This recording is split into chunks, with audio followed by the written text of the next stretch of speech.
sir. Sorry. Hawak lang ako. Hawak lang ako.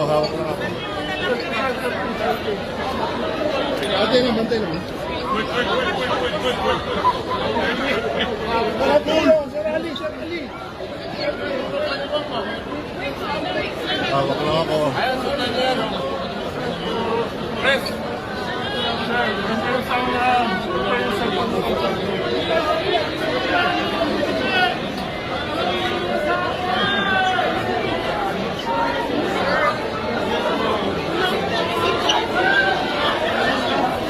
Hawak lang ako.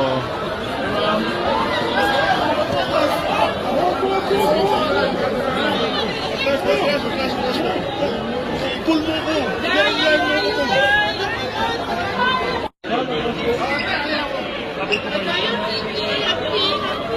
Yan ang VP namin.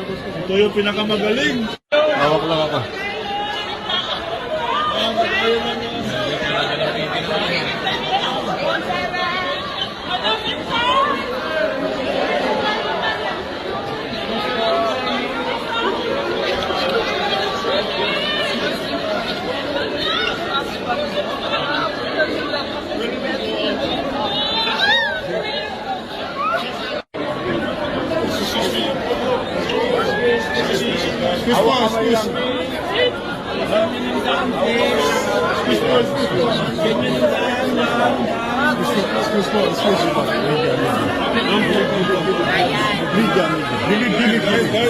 Gilid ako.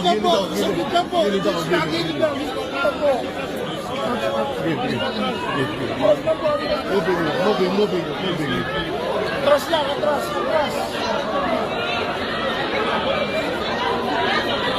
Sa kabila. Hawak ako.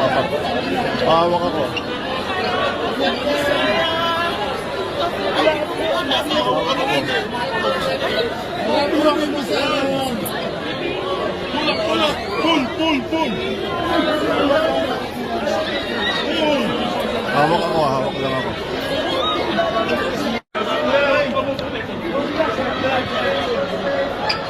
Sorry.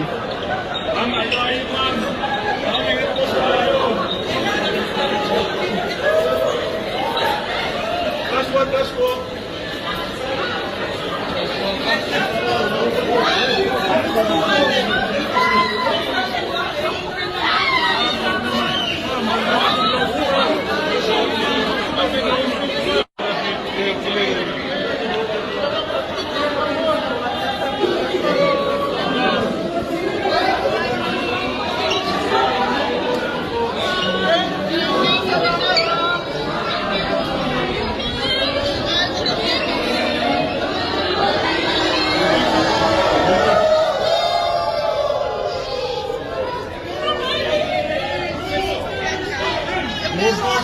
BP, mensahe sa mga kababayan natin.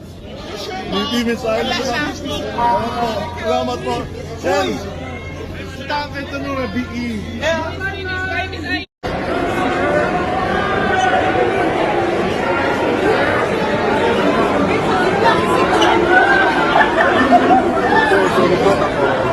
Hey, ma'am.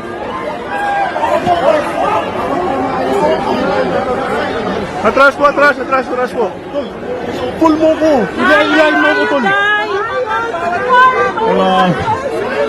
Pasensya na po kayo, Titi. Atras po. Ilayin mo ko. Atras, please. Atras, please. Atras po. Atras.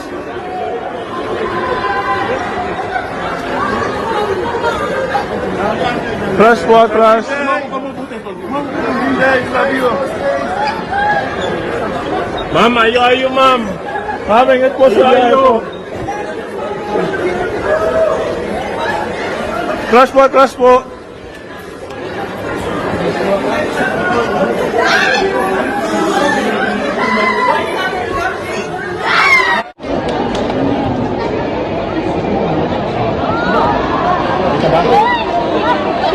Gusto ko silang kalapitin ko. Sige. Pinapo yun.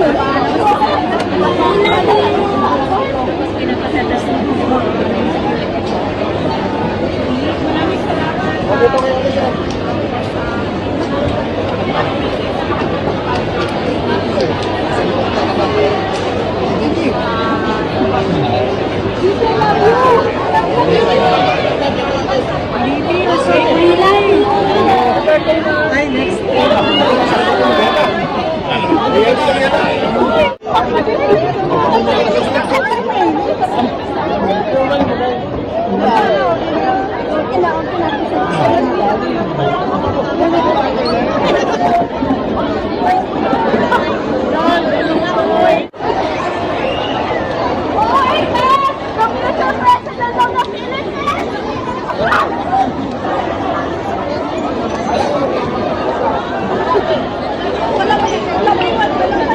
Wala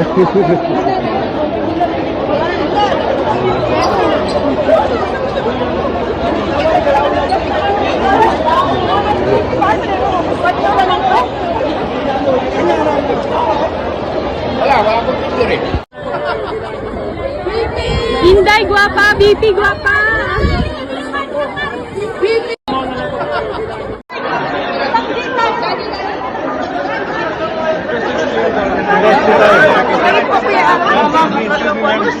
Atras po, atras, atras. Atras po, atras.